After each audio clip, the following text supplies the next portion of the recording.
Okay, so here's my first session with the mystery horse. And we know from her previous home, so a little back up here, she was an owner surrender of a horse that came through a kill pen about a year ago with a baby.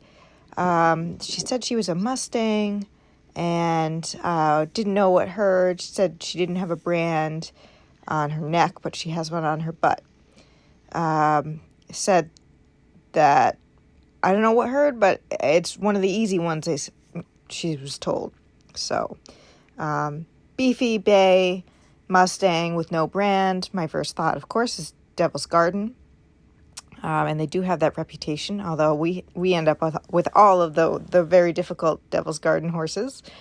And so we didn't really know her history. We know she had a halter on her when they picked her up from the kill pen. And that's about it. So they had her for a year and, fed her a lot of cookies and taught her to take food from people, which is great. And it gives us a really great starting point for positive reinforcement. But as you can see, she's a little bit tense around the food or around me. And she goes from being really relaxed to stressed out and pinning her ears. And I'm just trying to show her here that there is no scarcity of food. The food just keeps coming. You don't have to, make faces at me to get food. It'll come whether or not you're making a nice face. And ideally trying to shape for some relaxation and a head position that's slightly away from me. Because as you can see, when she gets really intense, she's right up against that fence, which is why we're working through the fence for everyone's safety.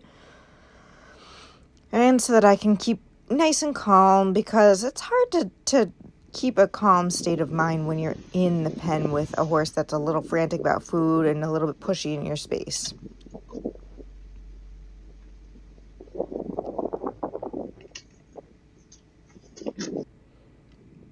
So this is my first session working with her, but I did have one of my students working with her the other day, and I'll post that video as well. And we noticed she instantly pinned her ears and tensed up the moment my student started moving, even shifting her weight. So that's why I was doing some moving around there just to see how she is. She's much better with it today. And when she was first dropped off, she was very spooky. And now she's really starting to settle and get into things.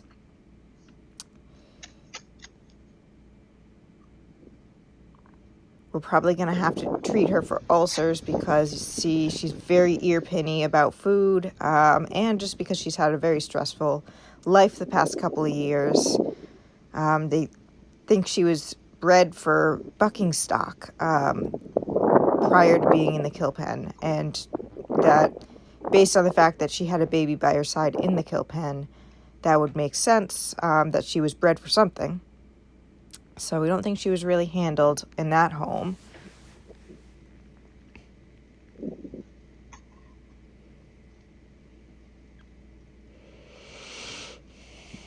And this whole time, you can't see, but under the camera, there's a bucket, there's a table with food on it.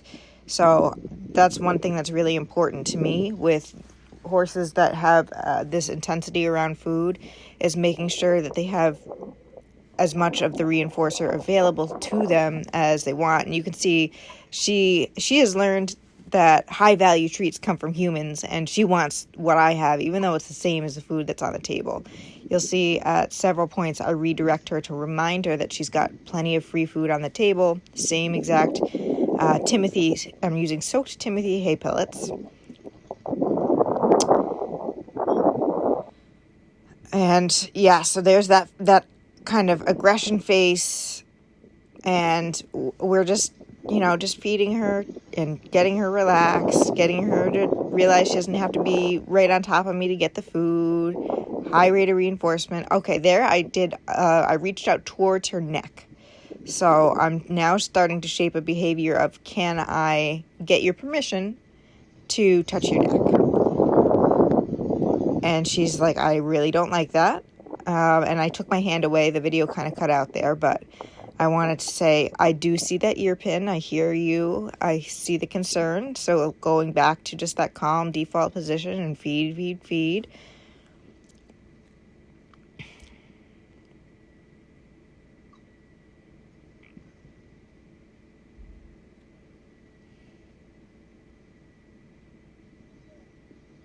There, she's getting very nice and calm. And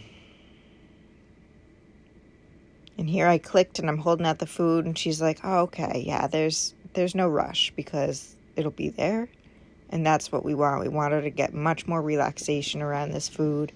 And that's a good reason to feed soaked hay pellets, because you can really give them tons of food without the risk of choke, or worrying about sugar because she is a little bit plump.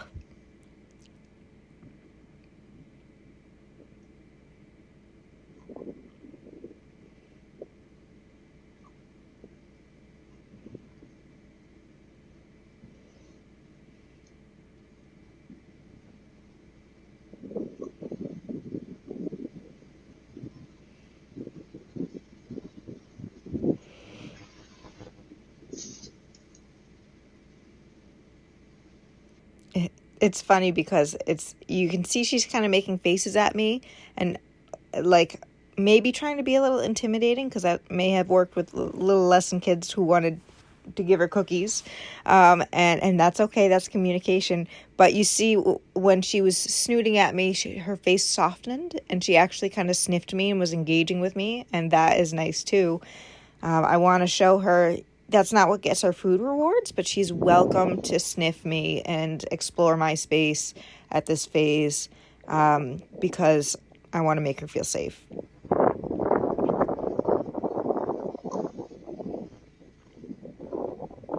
So right there, I took a step back towards her shoulder to get her used to, you stand still and I'm going to, move around your body.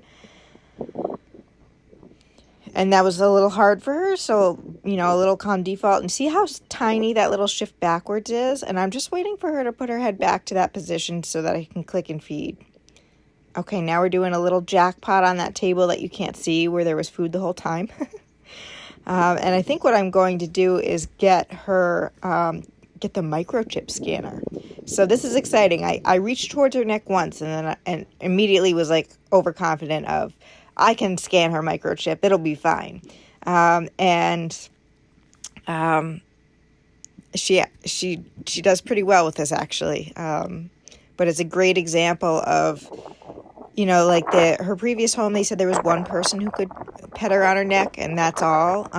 So this is her second session of positive reinforcement clicker training, and I'm already, reaching down her neck and getting some results. And I'm actually going faster than I normally would because she is in quarantine. She has been, we need to take her temperature. We need to make sure that she's healthy. And the microchip scanner allows us to take their temperature as well as solve the mystery of the mystery horse.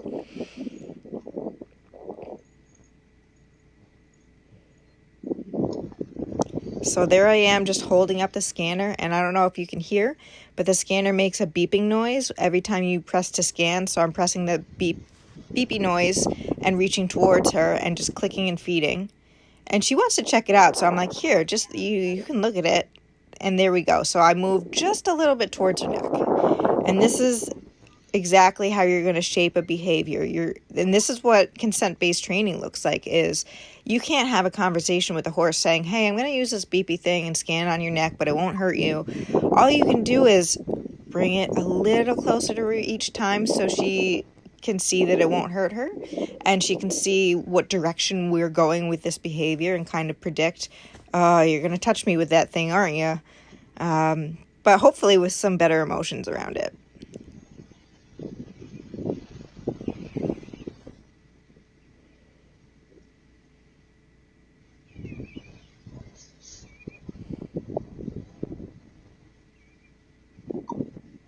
Yeah, so she was like, I don't know what to think about this. Oh, my head's supposed to be over here, but I'm a little bit nervous. So I didn't move it very close to her that time because I saw that she was very uncomfortable. But I did wait for her to move her head away. So I wasn't going to wait for her to move her head away and then sneak up on her when she was that uncomfortable. I want to make sure she's actually ready for me to reach towards her with the scary scanner.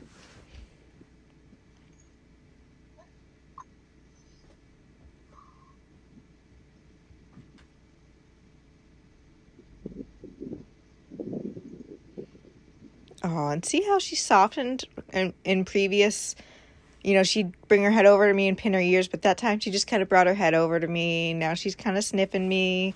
So I really like to see this progress, and watching her emotional state change from the beginning of this video towards the end of the video is really rewarding.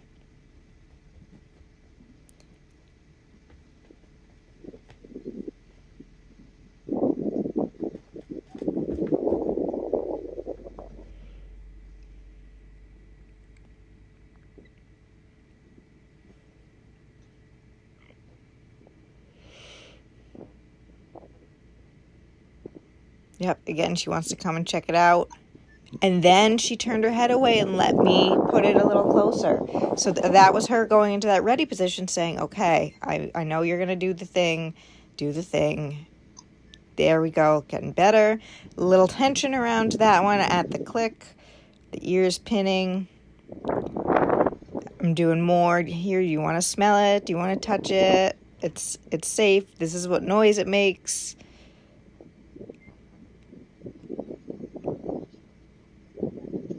Back to our default position. There, head away. Very nice.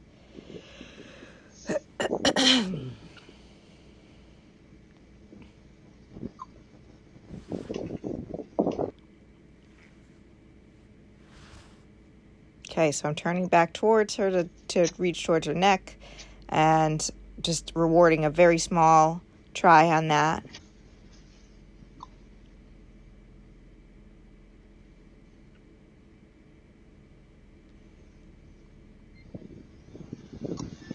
There we go, much better.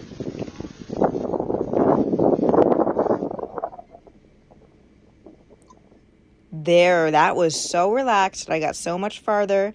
She realized it wasn't going to hurt her at that point. Yeah, now we're cooking with gas.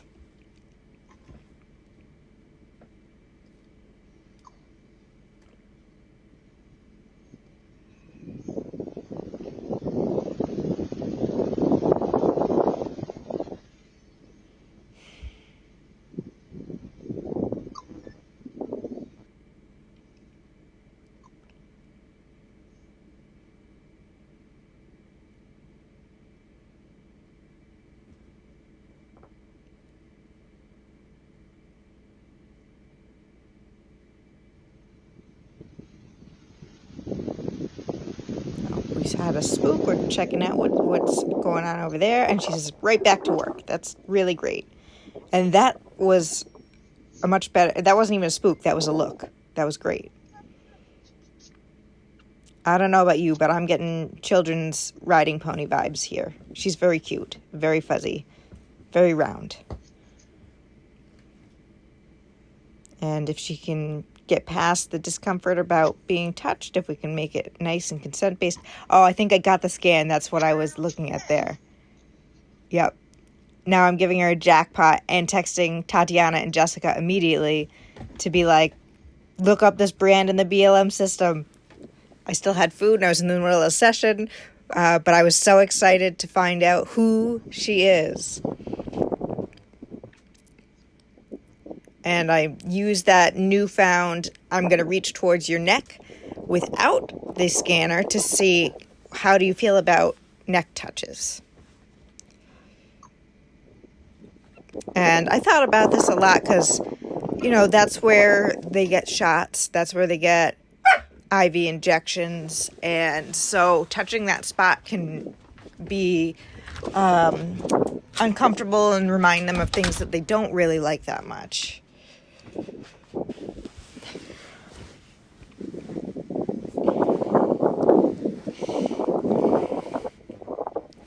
So now I'm just doing air pets. I'm not actually touching her. And she's like, yeah, that's cool. I'm good with that.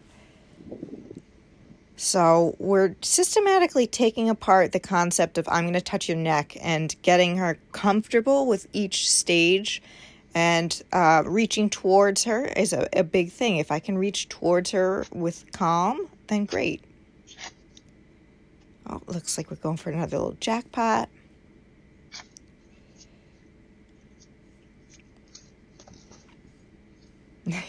Those ears, those cute little twisty ears.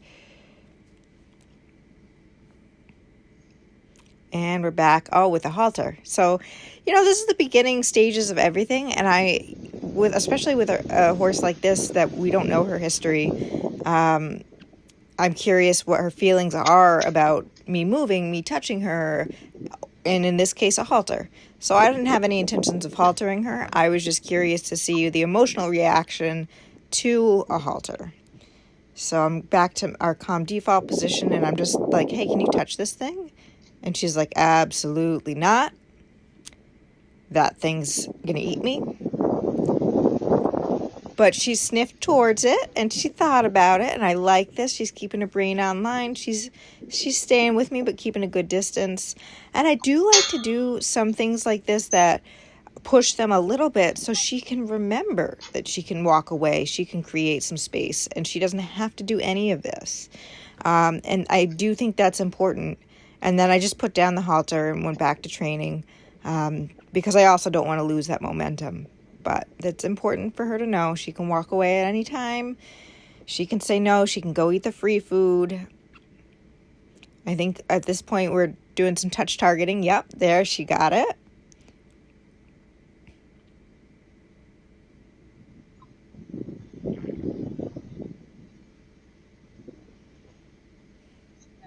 I like touch targeting because it's a nice behavior that she can do that doesn't have a lot of conflict, and she's in control of everything.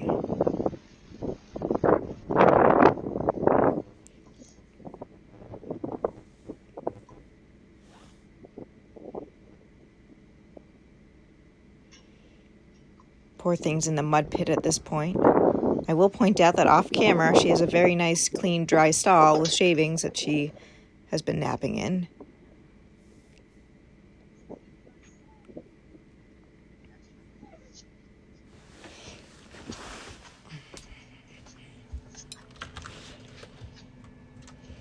All right, and that looks like the final jackpot of the session.